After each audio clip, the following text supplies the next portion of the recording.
waxa la isku haystaa horta dadku isma haystaan ugu horeysa waa taas dadka caadiga nawaaxiyada ku nool lagu sheego Somaliland iyo Puntland isma haystaan iyagu waxa ay haystaan waxa weeyaan siyaasiyiintuna waxay isku haystaan damac weeyaan damacna iyadoo bir Ramadaan la joogo in dadkii lagu dambi lagu geliyo iyo koon waxay galabsadeen aan jirin waxa weeyaan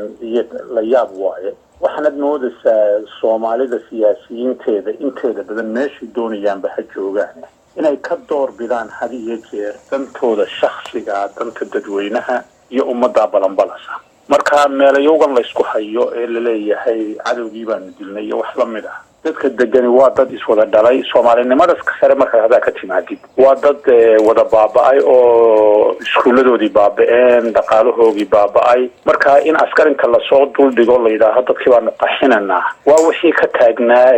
galkacyo kale weeyaan dadka kolba lagu qaxinayay waaya marka waa jariimad waaye runtii weyn waxa la isweydiin karaa maxay tahay danta shakhsiga ama siyaasiyiintu ay ka heli karaan in bil Ramadaan ka sokow dad aan waxba galabsan lagu dul dagaalamo shacab la barakiciyo ciidamo la iska hor keeno oo labada dhinacba waxa dhimanaya ay Soomaali yihiin danta siyaasiyiintu ka heli karaan maxay tahay waxa weeye qolada madaxda ama dadka reer Puntland iyo dadka madaxda Hargeysa ma dadka waqooyi degan ma labada siyaasiyiin baynu ka hadlanaa ninka jooga garawana waxa weeyaan doorasho ku soo socota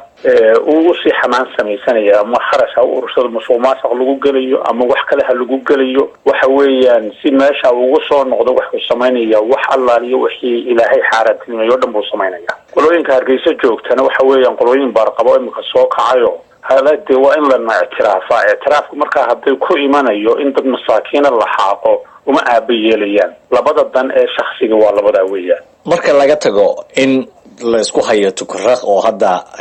jiida hore ee labada ciidan ee isku hor fadhiyaan muddo ayuu taagnaa murankan iyo khilaafka labada deegaan u dhaxeeyo Somaliland iyo Puntland oo la isku hayo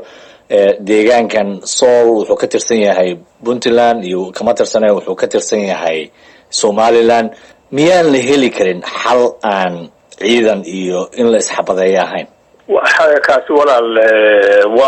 wax aad iyo taal u fudud haduu iimaan jiro weeye hadii qolada Hargeysa madaxda ka iimaan ay leeyihiin kuwa Puntland degan ee garawa joogaan iimaan ay leeyihiin waxa weeyaan xal waxa weeyaan dalaan ku garan karayo in ciidamada la kala qaado meesha ay noqoto meel ciidan una joogin kuwa Puntland ayna joogin kuwa Somaliland sheeganayaan ayna joogin oo dabeedna dadkaasi la isku soo celiyo waxa dagaalka weyn waxa weeyaan walaal in dadkaasi biyaha cabaan oo nadiif ah ay helaan inay cunto wanaagsan helaan oo shaqaystaan in carruurtu iskuul oo helaan inay dhaqaatiir helaan in shaqooyin la helo maanta dagaalka ugu weyn ee adduunka lagu jira intaas weeye ma hakii rasaasta maaha marka dad abti